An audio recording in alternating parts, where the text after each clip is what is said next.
சிம்ம ராசிக்கு இந்த தமிழ் புத்தாண்டு சிம்ம எப்படி இருக்கு? ராசியே முக்கியமான ராசி தானுங்க. ஆமா. ராஜகிரகமான சூரியனுடைய ஆட்சி வீடு சிம்மம் தானே. கண்டிப்பா. புரியுங்களா? சிம்மத்தை யாராவது பகச்சிக்க முடியுமா? முடியாது. 2, 3 விஷயம் நல்லா பாருங்க. அம்மா இருந்தவரையில யாராவது பகச்சிக்க முடிஞ்சதா? செல்வி ஜெயலலிதா அவர்களும் சிம்மம் தான். சிம்மம் தான். யாராவது பகச்சிக்க முடிஞ்சதா? 2, 3 விஷயம் இருக்குங்க. எந்த ராசியை எந்த ராசி பின்னப்படுத்தும்? இத நெறைய பேர் புரிஞ்சுக்கணும். யாரும் புரிஞ்சுக்கிறது இல்ல. அது பிறகு ஒரு டாபிக் இருக்கு. வரேன். அப்போ சிம்ம ராசி என்பது கொஞ்சம் எந்த சூழ்நிலையிலும் அசராத ஒரு ராசி. ஆனா சனி பகவான் அசர வச்சிருவார் போலயே சார். ஆமா, அவருடைய வேலைய அவர் செய்வார்ல. என்னன்னா, யாரும் நிரந்தரமாக வாழவும் முடியாது, நிரந்தரமாக தாழவும் முடியாது. வாழ்க்கையில நீங்க அடிபடுகின்ற போது தான் உங்களுக்கு அடுத்த கட்டத்துக்கு போகணும்னு முடிவுக்கு வரும். நீங்க உச்சத்துக்கு போனோனே என்ன பண்ணுவீங்க? தப்பு நெறைய பண்ணுவீங்க. தப்பு பண்ணும்போது மறுபடியும் கீழ விழுவீங்க. உங்க கர்ம வினைகள் பார்த்தீங்கன்னா, ஒவ்வொரு கிரகம் அப்படியே பேலன்ஸ் பண்ணிட்டே வரும் உங்கள. புரியுங்களா? இங்க 6ல சனி வருகின்ற போது பார்த்தீங்கன்னா, போன முறை நம்முடைய முதல்வருக்கு ஆட்சி அதிகாரம் கிடைச்சது. ஆமா. புரியுங்களா? 6ஆம் இடம் என்பது ருணரோக சத்துரு ஜெயஸ்தானம். இப்ப எதிரிகளை வீழ்த்து வெல்லக்கூடிய ஒரு காலகட்டமாக கடந்த தேர்தல் சிம்ம ராசி சார்ந்த நம்முடைய முதல்வருக்கு இருந்தது மு.க. ஸ்டாலின் அவர்களுக்கு இருந்தது. இப்போ நீங்க எதை வச்சு கேட்கறீங்கன்னா, சிம்ம ராசி ஸ்பெஷலான ஒரு ராசின்னு சொல்லும்போது, சரி இந்த நாட்டில் இப்பொழுது இருக்கின்ற முதல்வருடைய ராசி சிம்ம ராசி. இது என்ன ஆகும்? என்ன ஆகும்னு பார்த்தீங்கன்னா, இப்ப 8ஆம் இடத்திற்கு சனி சென்று இருப்பது என்பது ஒரு சங்கடமான காலகட்டத்தை நிச்சயமாக குறிக்கும். ஒரு நெருக்கடி இருக்குங்கிறீங்க. நீங்க இன்னொரு விஷயத்த தெளிவுபடுத்தி ஆகணும் மக்களுக்கு. இந்த 8ஆம் இடத்துக்கு சனி போன உடனே எல்லாருக்கும் ஒரு கொண்டாட்டமா இருக்கும். சில எதிரிகளுக்கு கொண்டாட்டமா இருக்கும். சிம்ம ராசியினருடைய எதிரிகளுக்கு கொண்டாட்டமா இருக்கும். 8க்கு சனி போயிட்டாரு. கண்டத்தை உண்டாக்கிடுவார். எப்படிங்க? கண்டத்த. உண்டாக்கிடுவாரு. வீழ்ச்சியை ஏற்படுத்திடுவாரு. ஆள் இனிமே காலி. இதுவே ஒரு தவறான வாதம் என்பது என்னுடைய அனுமானம். ஒரு விஷயங்க, உயிர்காரகன்னு ஒண்ணு இருக்கு, பொருள்காரகன்னு ஒண்ணு இருக்குங்க. அந்த கிரகம் உங்களுக்கு எதை கொடுக்க வேண்டுமோ அதை தான் கொடுப்பார். ஒரு சின்ன தோல்வியை கொடுத்து விட்டால் அது அவமானத்திற்கு சமம். அது உயிர் போனதற்கு சமம். உயிர் போகணும்னு அவசியம் இல்ல. ஒரு அவமானத்தை ஒரு மனிதனுக்கு கொடுத்து விட்டாலே அது உயிர் போனதற்கு சமம். புரியுங்களா? ஒரு பக்கம் பார்த்தீங்கன்னா, உங்களுடைய கர்ம வினை சாதகமாக இருந்தால், ஜாதகத்தில் திசாபுத்தி சாதகமாக இருந்தால், ஆயுள் கட்ட சாதகமாக இருந்தால், உங்களுடைய வாழ்க்கைக்கு உயிருக்கு எந்த பாதிப்பும் நிச்சயமாக வராது. 1. அதே நேரம் 8ஆம் இடத்தில் சஞ்சரிக்கின்ற சனி என்ன பண்ணுவார்னா, கொஞ்சம் உடல் ரீதியாக பாதிப்பினை ஏற்படுத்துவார். உடல் ரீதியாக பாதிப்பினை அவர் ஏற்படுத்தவில்லையா ஒரு ஜாதகருக்கு, வேறு ஒரு இடத்தில் சிக்கலை ஏற்படுத்துவார். இருக்கின்ற பதவியில் சிக்கல் வரலாம், இல்ல கூட இருப்பவர்களால் சங்கடத்தை சந்திக்க நேரலாம், இல்ல எதிர்பார்ப்போடு இருந்த ஒரு விஷயத்தில் தோல்வியினை அடையலாம். இதையெல்லாம் 8ஆம் இடத்தில் சஞ்சரிக்கின்ற சனி கொடுப்பார். இது பொதுவான பலன். அதாவது 8ஆம் இடம் சஞ்சரிக்கின்ற போது உயிரை கைவிப்பார்ன்றது யாரும் வந்து கணக்கு போடவே முடியாது. புரியுங்களா? சரி, இந்த நேரம் எப்படி இருக்கு? பராபவன் பிறக்கின்ற போது 11ஆம் இடத்தில் அந்த 8ஆம் இடத்தின் அதிபதி 11ஆம் இடத்தில் லாபஸ்தானத்தில் சஞ்சரிக்கிறார். புரியுங்களா? இந்த ராசியாதிபதி பாக்கியஸ்தானத்தில் சஞ்சரிக்கிறார் உச்சமாக. இப்போ எல்லா கிரகத்தையும் பார்க்கணுங்க. ஒரு கிரகத்தை மட்டும் வச்சு பார்த்துட்டு தலையெழுத்து இதுதான் சொல்லவே கூடாது. யாராக இருந்தாலும் சரி. ஜோதிட தொழிலுக்கு முதல் தப்பது.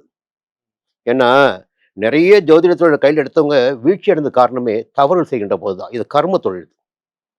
கர்மக்காரகனை நம்ம பற்றி பேசுகின்ற போது ரொம்ப எச்சரிக்கையாக பேசணும். மற்றவர்களோட கர்மத்தை நாம வாங்கிக்கிறோம். புரியுங்களா? நீங்க உங்களுக்கு நான் துரோகம் பண்ணாவோ, உங்களுக்கு சங்கடத்தை ஏற்படுது, நண்பனுக்கு சங்கடத்தை ஏற்படுது, அந்த பாவம் எனக்கு சேரும். கிரகங்களை வைத்து நான் பிழைப்பு நடத்துகின்ற போது, கிரகங்களை வைத்து ஏமாற்றி பிழைக்கின்ற போது அதிகபட்சமான பாதிப்பு எனக்கும் என் குடும்பத்திற்கும் என் வம்சத்துக்கு வரும். நிறைய பேர் ஜோதிட குடும்பம் பாருங்க, ரொம்ப வீணா போயிருக்காங்க. அதனால நேர்மை மட்டும் பேசுவோம். சரி, இந்த பக்கம் பார்த்தீங்கன்னா ஒரு 8ஆம் இடம் சனியை பேசிட்டீங்க. ராசியாதிபதி 9 பாக்கியஸ்தானத்துக்கு போயிருக்கார். 11ல குரு இருக்கார். ஆனால் ஒரு மிகப்பெரிய நெருக்கடி. மற்ற 8 கிரகங்களை விட வலிமையான ஒரு கிரகம்னு பார்த்தா கேது. அந்த கேது ராசிக்குள்ள இருக்கார். நவம்பர் மாதம் 13ஆம் தேதி வரை கேது ராசிக்குள்ள இருக்கார். அந்த கேது என்ன பண்ணுவார்னா, அத்தனை விதமான நெருக்கடிகளையும் படிப்பினைகளையும் அவமானங்களையும் உன்னுடைய வாழ்க்கையில் நீ அடுத்த கட்டத்துக்கு நீ போகணும்னா இந்த நேரத்தில் நீ எல்லாவற்றையும் கற்றுக்கொள். உன்னுடைய நண்பனாக நினைப்பவர்களை பற்றி தெரிஞ்சுக்கோ, குடும்பத்தினரை புரிஞ்சுக்கோ, வாழ்க்கையை தெரிஞ்சுக்கோ. இந்த கஷ்டங்களை எல்லாம் உனக்கு நான் கொடுப்பதின் காரணமாக உனக்கு அடுத்த கட்டத்திற்கு ஒரு போவதற்கு வழி பிறக்கும். அதை கேது ஞான மோட்சக்காரன் கேது அதை செய்து கொடுப்பார். கண்டிப்பா. அப்போ 8ஆம் இடத்தை சனி கெடுக்க மாட்டான்னு சொன்னாலும் 11ஆம் இடத்தில் இருக்கின்ற குரு பாதுகாப்பார் என்று சொன்னாலும் புரியுதுங்களா? அதே இங்கே ஜென்ம ராசிக்குள்ள இருக்க கேது ஒரு கேள்விக்குறியை உண்டாக்கி கொண்டே இருப்பார். இப்போ மே மாதம் 26ஆம் தேதி விரயஸ்தானமான 12ஆம் இடத்திற்கு குரு வருகிறார். இப்போ லாபத்தை கொடுக்குறாரு. மே 26ஆம் தேதி விரயஸ்தானத்துக்கு வர்றாரு, உச்சமாக சஞ்சரிக்க போறாரு. அப்போ அவர் என்ன பண்ணுவாரு? அந்த சனி பகவானை பார்த்துடுவார். ஆனா விரயத்தை கொடுப்பாரு, சுப விரயமா என்ன விரயம்னு தெரியாது. கொடுப்பாரு. புரியுங்களா? அப்போ நிச்சயமாக இந்த காலகட்டத்தில் தமிழக முதல்வராக இருப்பவர் ஒரு வெற்றி பெற்று ஆட்சி அமைக்கின்ற சூழ்நிலை இருந்தாலும் அங்கே இப்பொழுது சலசல போட்டுட்டு பாருங்க கூட்டணி கட்சிக்காரங்க. அங்கேயே வந்து எனக்கு வாய்ப்பு கொடுத்தாதான் அவனை கையெழுத்து போடுவேன் என்ற நெருக்கடியினை இந்த காலகட்டத்தில் ஏற்படுத்தலாம். நிச்சயமாக ஒரு பெரிய தலைவலி இருக்கும். ஒரு ஆட்சி அமைப்பதற்கே ஒரு பெரிய சங்கடங்கள் இருக்கும். புரியுங்களா? ஆனா பொதுவாக சிம்ம ராசினர் பயப்பட வேண்டிய அவசியம் இல்லை. ஏன் பயப்பட வேண்டிய அவசியம் இல்லைன்னா, அதாவது உச்சத்தில் இருப்பவர்கள் மட்டும்தான் அடுத்த கட்டத்துக்கு போகணும்னு பயந்துட்டு இருப்பாங்க. எளிய மக்களுக்கு பார்த்தீங்கன்னா, ஏதாகிலும் ஒரு கிரகம் சுய ஜாதகத்தில் திசா புத்தி, புரியுங்களா? மற்ற கிரகங்கள் சூரியன் ஆகட்டும், சுக்கிரன் ஆகட்டும், புதன் ஆகட்டும், புரியுங்களா? எல்லா கிரகங்களும் ஒவ்வொரு காலகட்டத்தில் நன்மைகளை கொடுத்து கொண்டே இருப்பார்கள். இந்த நேரத்தில் 3ஆம் இடத்திலும் 5ஆம் இடத்திலும் 7ஆம் இடத்திலும் குரு பார்வை ஆண்டு பிறக்கின்ற போது உயர்கல்வி, குழந்தை பாக்கியம், சொந்த வீடு, திருமணம் ஆகாதவர்களுக்கு திருமணம், எல்லா யோகங்களும் சிம்ம ராசினருக்கு இருக்கு. இப்போ வரவு இருந்தால் தான் செலவே பண்ண முடியும். அது விரயத்து கூட குரு வரட்டுமே, கையில் இருந்தால் செலவு பண்ண முடியும். கடன் வாங்கினா கூட கொடுக்கக்கூடிய அளவு செல்வாக்கு இருக்கணும் இல்லை, அது இருக்கும் இல்லை. புரியுங்களா? அதனால் பயப்பட வேண்டிய அவசியம் இல்லை. உடல்நிலையில் கொஞ்சம் கவனமா இருங்க. யாரையும் நம்ப வேண்டாம். ஜென்ம ராசிக்குள் கேது, அது மட்டும்தான் ஒரு எச்சரிக்கை புள்ளி உங்களுக்கு. சனி பத்தி பயப்பட வேண்டிய அவசியமே இல்லை. சரி சரி. எந்த தெய்வம் சார் இவங்களுக்கு? சூரியனே வணங்கட்டும். வணங்கினா போதும். ஏங்க ராசியாதிபதி அவர் தான். அடுத்து வந்து எதிர்க்கட்சி தலைவரின் ராசியான கன்னி ராசி. ஓ, தெரியுமா உங்களுக்கு? தெரியும் சார். ஓ, யாசம் தான். பரவாயில்ல, கண்டுபிடிச்சு வச்சிருக்கீங்க எல்லாத்தையுமே. இந்த தமிழ் புத்தாண்டு இப்படி இருக்க போது கன்னி ராசிக்காரர்களுக்கும் எதிர்க்கட்சி தலைவர் அவர்களுக்கும். இப்போ நம்ம சிம்ம ராசி பத்தி பேசும்போது ஒரு விஷயத்த சொன்னேன். 8ஆம் இடத்துல 8ஆம் இடத்துல சனி பகவான் ஆளுங்கட்சியில் தலைவருக்கு அஷ்டம சனி ஓடிக்கிட்டு இருக்கு. இப்போ இப்போ எடப்பாடியா இருக்காரு பாருங்க, இப்படி பேசிடுமே, நீங்க அதெல்லாம் கேட்க வரீங்க. அவருக்கு இந்த சிம்ம ராசி எத்தனாவது இடம்? 12ஆம் இடம். இந்த ஜாதகரை ஒருவர் விரயப்படுத்த வேண்டும் என்றால், இந்த ஜாதகரின் செல்வாக்கினை ஒருவர் குறைக்க வேண்டும் என்றால், அது எவரால் முடியும் என்றால் 12ஆம் இடத்தால தான் முடியும். ஓகே, கரெக்டா வந்துருச்சு. சூசம் புரியுதா? புரியுது சார். புரியுங்களா? அப்போ கடந்த தேர்தலில் பாத்தீங்கன்னா எப்படி இவரை வீழ்த்தி அவர் வென்றார். இப்ப 2ஆம் இடமாக இருந்தால் நமக்கு சுபம். 12ஆம் இடத்துக்கு நபரோடு மோதுகின்ற போது அவன் நம்மளை விரைப்படுத்திடுவான். இது ஒரு பக்கம். சரி, ஓகே. அவங்க வந்து சிம்மராசிக்காரங்க, இவர் வந்து புதனுடைய ஆதிக்கத்தில் பிறந்தவர்கள். இப்போ நல்ல விஷயம் தாங்க போயிட்டு இருக்கு. என்ன சொல்லிதான் அவங்க, நான் 7ஆம் இடத்துக்கு சனி பகவான் போயிட்டார். நான் ஒரு எச்சரிக்கை வீடியோ ஒன்று கொடுத்தேங்க, போன மாதம் கொடுத்தேன். இந்த தேதிக்குள் கூட்டணியை முடிவு செய்து வேட்பாளரை அறிவிக்கவில்லை என்றால் இவருக்கு இந்த தேர்தல் மிகப்பெரிய சோதனையாக இருக்கும்னு பேசியிருக்க. இந்த வீடியோ பேசியிருக்க 1 மாதத்திற்கு மேலே வைரல் ஆச்சு. அதன் பிறகுதான் அவருடைய செயல்பாடுகள்லாம் பார்த்தீங்கன்னா ரொம்ப வேகமாக, இப்போ ஆமையை முயல் வென்றதா, முயலை ஆமை வென்றதா போல முயலை வென்ற ஆமையாக இன்னைக்கு களத்தில் எடப்பாடியார் இருக்கார். புரியுதுங்களா? அதுக்கு என்ன காரணம்னா, இந்த 8ஆம் இடமும் சரி 7ஆம் இடமும் சரி, மார்ச் 6ஆம் தேதி சனி பெயர்ச்சி, 7ஆம் இடத்து சனி வந்தார். அதுநாள் வரையில் 6ஆம் இடத்துல சனி பார்த்தீங்கன்னா கடந்த 2.5 ஆண்டுகளாக ஒரு உச்சமான இடத்திற்கு இவரை கொண்டு போனார். யாரு? இந்த கன்னிராசியை சேர்ந்த எடப்பாடியார் அவர்களை.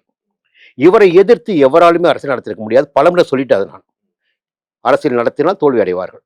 அது ஓபிஎஸ் ஆகட்டும், செங்கோட்டையன் ஆகட்டும், எவராக இருந்தாலும் சரி. உட்கட்சியில் அது உள்கட்சியில். புரியுங்களா? பலமுறை சொல்லியிருக்கேன், என் வீடியோவில் சொல்லியிருக்கேன். அப்போ ஜெயிச்சுட்டே வந்தார். புரியுங்களா? எல்லாரையும் வீழ்ச்சிருக்காரு, ஒரு இடத்துக்கு வந்துட்டார். இப்போ 7ஆம் இடத்துக்கு சனி வந்திருக்கார். 7ஆம் இடத்து சனி என்ன பண்ணுவார்னா கண்டக சனி. அப்போ உன்னுடன் நட்பாக இருந்தவர்களை இப்பொழுது ஒரு இடைவெளியினை ஏற்படுத்துவார். அவர்களே துரோகிகளாக மாறுவதற்கும் வாய்ப்புகள் உண்டு. எப்பா பெரிய அலாரமா இருக்கே அது. அல்லாலும் தான் இது கிரகத்தை பத்தி நம்ம பேசிட்டு இருக்கோம், அவருக்காக பேசுறோம். எப்பவுமே உண்மையை சொல்லிட்டே வச்சுங்களேன், நமக்கு நல்ல பேர். பொய் பேசினா அந்த அன்னைக்கு அப்படி சொன்னா அது நடக்கவே சொல்லுவாங்க. மாத்தி சொல்லிடுங்க. சொல்லிட்டாங்க அது நமக்கு வேண்டாம். மார்ச் 6ஆம் தேதி சனி பெயர்ச்சி, மார்ச் மாதம் 12ஆம் தேதி சனி அஸ்தமனம் ஆயிட்டார். அப்போ 7ஆம் இடத்து சனியுடைய வேகம் ஏப்ரல் மாதம் வரையிலும் இந்த 13ஆம் தேதி வரையில் அஸ்தமனமாகித்தான் இருப்பார். இந்த 13ஆம் தேதிக்குள் சித்திரை 1ஆம் தேதி பிறப்பதற்குள் இவர் எல்லா வேலையும் முடிச்சிட்டாருன்னா இவர் வின் பண்றதுக்கு வாய்ப்புகள் இருக்கு. அப்படி பேசியிருந்தார். புரியுங்களா? அது என்னக்கா சனி அஸ்தமனம்.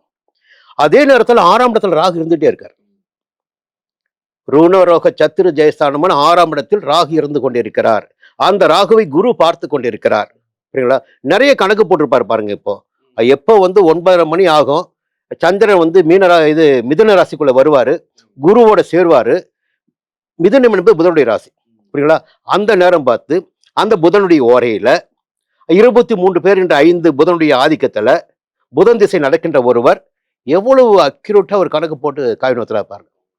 புரியுதுங்களா? இப்ப என்னன்னா இந்த நேரத்தில் சனி அஸ்தமனமாக இருக்கார். அப்ப சனியால் எந்த பாதிப்பும் கிடையாது. இந்த நேரத்தில் நிச்சயமாக இவருக்கு கிடையாது. சூரியன் 7ஆம் இடத்துல பார்த்தா உற்சாகப்படுத்தி வேகப்படுத்துவார், உங்களை வேகப்படுத்தி கொண்டிருப்பார். புரியுங்களா? அப்ப வேகப்படுத்திட்டு இருக்காரு. அது ஒரு விஷயம். இப்ப என்ன பார்க்க போறோம் பொதுவா கன்னிராசினருக்கு? இப்போ 7ஆம் இடத்து சனி பெரிய அளவில் பாதிப்பினை ஏற்படுத்த மாட்டார் என்பது உறுதி. இப்போ அஸ்தமனமாக இருக்கார். பிறகு குருவுடைய பார்வை வரப்போகுது 7ஆம் இடத்துக்கு, அதெல்லாம் விட்டுடுங்க. இப்போ 10ஆம் இடத்துல குரு இருக்காரு. அது யாருடைய வீட்டில் குரு இருக்காரு? 10ஆம் இடத்து குரு பதவியை பறிப்பார் சொல்லுவாங்க. புதனுடைய வீட்டில் தான் குரு இருக்காரு. கன்னிராசிக்கு அதிபதி புதன், மிதுனத்துக்கு அதிபதி புதன், அவருடைய வீட்டில் குரு இருக்கு. இடத்தை யார் கொடுக்குறாங்க? இந்த ராசி அதிபதி கிட்ட இடத்தை வாங்குறார் குரு. அங்க தஞ்சம் அடைஞ்சிருக்காரு, அங்க இருக்காரு. இவருக்கு எப்படி பாதத்தை உண்டாக்க முடியும்? 10ஆம் இடத்து குரு இடம் கொடுத்து பாதத்தை உண்டாக்குறீங்களா? அப்ப கூட சந்திரன் சேர்க்கின்ற போது ஒரு குரு சந்திர யோகம் வந்துடுச்சு. அந்த நேரம் பார்த்த வேட்பாளரை அறிவிக்கிறாரு. அப்போ கன்னிராசினருக்கு இந்த காலகட்டம் யோகமாக இருக்கும். மே மாதம் 26ஆம் தேதிக்கு பிறகு 11ஆம் இடத்தில் குரு ஆட்சியாக சஞ்சரிக்க போகிறார், உச்சமாக சஞ்சரிக்க போகிறார். அப்ப இன்னும் செல்வாக்கு கூடும். 6ஆம் இடத்தில் இருந்து கொண்டே இருப்பார் யாரு? ராகு. தன்னை எந்த நிலையிலும் கீழ் மாற்றிக்கொள்ள, புரியுங்களா? என்னன்னா தன்னை மாத்திக்க மாட்டாங்க. நான் இப்படித்தான், நீ சொல்ல நான் கேட்க மாட்டேன், நான் சொல்றத நீ கேளு. இந்த நிலைப்பாட்டத்தோட கன்னிராசிக்காரங்க இருப்பாங்க. அது காரணம் 6ஆம் இடத்து ராகு. நீங்க கிடையாது, 6ஆம் இடத்து ராகு. இன்னும் போகின்ற காலகட்டமும் அப்படிதான் இருக்கும். நவம்பர் மாதம் 13ஆம் தேதிக்கு பிறகுதான் ஒரு மாற்றம் இவர்களுக்குள்ள வரும். அப்படியும் பார்த்தீங்கன்னா கன்னிராசி மட்டும் பேசுனீங்கன்னா, அப்படியும் பார்த்தீங்கன்னா 11ஆம் இடத்துக்கு கேது போவார். அப்ப இந்த பராபவ ஆண்டு முழுவதுமே கன்னிராசினருக்கு யோகமான ஆண்டாக இருக்கும். இந்த யோகத்தை தக்க வச்சுக்க எந்த சாமி சார்? நரசிம்மர். அடுத்ததா துலாம் ராசி. கடந்த 2 ஆண்டுகளாவே இந்த ரிஷபத்துக்கும் துலாமுக்கும் தான் ஜோதிடர்கள் நல்லா இருக்கும் அப்படின்னு சொல்லியிருக்காங்க. இந்த துலாம் ராசி சொன்னாங்களா அப்ப சொன்னாங்களா? இப்ப அத சொல்லுங்க. அந்த வரிசையில இந்த தமிழ் புத்தாண்டு அவங்களுக்கு எப்படி இருக்கும் சார்? பொதுவா தமிழ் புத்தாண்டு என்று கணக்கு பார்ப்பதே முதலில் தவறு என்னுடைய கணக்கீட்டில். நான் நேற்று பேசும்போது கூட என்ன சொன்னேன்னா, ஏங்க ஒரு மாதத்திற்கு ஒரு முறை சூரியன் மாறிட்டே இருப்பாரு, 45 நாளுக்கு ஒரு முறை செவ்வாய் மாறிட்டே இருப்பாரு, குரு இப்படி மாறிட்டு இருப்பாரு, ஒவ்வொரு கிரகம் மாறிக்கொண்டே இருக்கிறாரு. நிலையான பலன்களை எப்படி நீ சொல்ல முடியும்? அப்போ இன்றைக்கு சாதகமான பலனாக இருந்தாலும் நாளைக்கு பாதகமான பலனாக மாறலாம், எதிர்மறையான பலனாக மாறலாம், நாளை மறுநாள் சாதகமான பலனாக மாறலாம். இப்படி ஒவ்வொரு கிரகத்தை வச்சு பார்க்கணும். சரி, இப்போ என்ன நிலைமை? ரொம்ப கடுமையான நெருக்கடியில் இருந்த ஒரு ராசி துலாம் ராசி. எல்லாவற்றிலுமே நெருக்கடி. அப்படி பார்க்கின்ற போது என்ன காரணம்? 5ஆம் இடத்துல சனி, 5ஆம் இடத்துல ராகு, 9ஆம் இடத்துல குரு வக்ரம். இந்த நிலையில் பராபவம் பிறக்கின்ற போது சனி 6ஆம் இடத்துக்கு போயிருக்காரு. 6ஆம் இடத்து சனி மிகப்பெரிய ஆற்றலையும் செல்வத்தையும் செல்வாக்கையும் அந்தஸ்தையும் 6ஆம் இடத்து சனி கொடுப்பாரு. அதே நேரத்தில் 9ஆம் இடமான பாக்கிய ஸ்தானத்தில் ஓடி போனவனுக்கு 9ஆம் இடத்துக்கு குரு சொல்ற மாதிரி குரு சஞ்சரித்து ராசி பார்ப்பார். எப்பொழுது குரு ஒரு ராசியை பார்க்கிறாரோ அந்த காலகட்டத்தில் அந்த ராசினருக்கு ஒரு அற்புதமான யோகமான முன்னேற்றமான பலன்களாக கிடைக்க ஆரம்பிக்கும். அப்போ குருவுடைய பார்வை ராசிக்கு இருக்கு. 9ஆம் இடத்தில் குரு, 6ஆம் இடத்தில் சனி அடிச்சு தூள் பறத்தக்கூடிய ஒரு நேரம். 11ஆம் இடத்தில் கேது. புரியுங்களா? இப்படி 3 கிரகங்களும் பெரிய பெரிய கிரகங்கள் இவர்களுக்கு சாதகமாக இருப்பதால் இந்த ஆண்டு இவர்களுக்கு செல்வாக்கான முன்னேற்றமான யோகமான ஆண்டாகவே இருக்கும். கடந்த காலத்தில் பட்ட அவமானங்கள், சங்கடங்கள், நெருக்கடிகள், பிரச்சனைகள் எல்லாம் இந்த ஆண்டில் இவர்களை நெருங்காமல் போய்விடும். கண்டிப்பா சார். எதிரிகளை வீழ்த்த முடியும். புரியுங்களா? நோய் நொடி இல்லாமல் வாழ முடியும், வழக்கு இல்லாமல் வாழ முடியும், ஆரோக்கியமாக வாழ முடியும். எல்லாமே சக்சஸ் தான். சக்சஸ் தான். ஓகே. எந்த தெய்வம் சார்? லட்சுமி நரசிம்மர். அடுத்ததா விருச்சிக ராசிக்கு எப்படி இருக்க போகுது சார்? ஒரு தகவலை மட்டும் சொல்லலாம். என்னன்னா, சனியுடைய பார்வை விலகி இருக்கு. அதுவே பெரிய சக்சஸ். பெரிய சக்சஸ் தான். எப்போ வந்து சனி வந்து ராசியை பார்க்கிறாரோ, குரு ராசியை பார்க்கின்ற போது சுப பலன்களாக கொடுப்பார். சனி ராசிக்குள் இருப்பதும் ராசியை பார்ப்பதும் ஒரே மாதிரியான பலன் தான். அப்ப கடந்த 2.5 ஆண்டுகளாக இந்த விருச்சிக ராசினை வச்சு செஞ்சார் சனி பகவான். ரொம்ப ஏன்னா உக்கிரமா அர்த்தாஷ்டம செஞ்சுட்டாரு. சனி, புரியுங்களா? 4ஆம் இடத்து சனி, 4ஆம் இடத்து சனி கூட பாதிப்பு கிடையாது என்னுடைய பார்வையில. புரியுங்களா? சனியுடைய பார்வை ராசி கிடைச்சது பாருங்க. நீங்க என்ன வேலையை கையில் எடுத்தாலும் அங்க தடை வரும். ரொம்ப வேகமாக செயல்பட்டு கொண்டிருந்தவர்களும் இப்ப கொஞ்சம் பிரேக் ஆயிருப்பாங்க. அது காரணம் சனி பகவான். உங்க கர்மக்காரங்க இல்லைங்களா? உங்களுக்கு எதை கொடுக்கணுமோ அதை மட்டும்தான் அவர் கொடுப்பாரு. அவருக்கு தெரியும். அது தெரியும் உனக்கு எதை கொடுக்கணும் எதை கொடுக்க கூடாது தெரியும் அவருக்கு. அப்போ வச்சு செஞ்சார். 2 வருஷம் படாத பாடுபட்டாச்சு. எல்லாமே பாடம் தான். பாடம் தான். புரியுங்களா? அடுத்து இப்ப 5ஆம் இடத்திற்கு போயிருப்பது என்பது பழைய நெருக்கடிகள் இல்லை என்றாலும் பிள்ளைகள் நலனில் கவனமாக இருக்க வேண்டும். பூர்வீக சொத்துகள் பிரச்சனைகள் ஏற்படலாம். புரியுங்களா? காதல்கள் ஏற்படலாம். ஒரு விஷயம் இருக்கு. அடுத்து பார்த்தீங்கன்னா 4ஆம் இடத்துல சுகஸ்தானத்துல ராகு இருந்துட்டு இருக்காரு. அப்போ மனதை அலைப்பாய விடக்கூடாது. அடுத்து பார்த்தீங்கன்னா இப்போ 8ஆம் இடத்துல குரு இருக்காரு. மே மாதம் 26ஆம் தேதிக்கு பிறகு பாக்கிய குருவாக மாறுவார். அதன் பிறகு பார்த்தீங்கன்னா குரு பார்வை ராசிக்கு கிடைக்கும். ஒரு அற்புதமான பலன்கள் இருக்கு.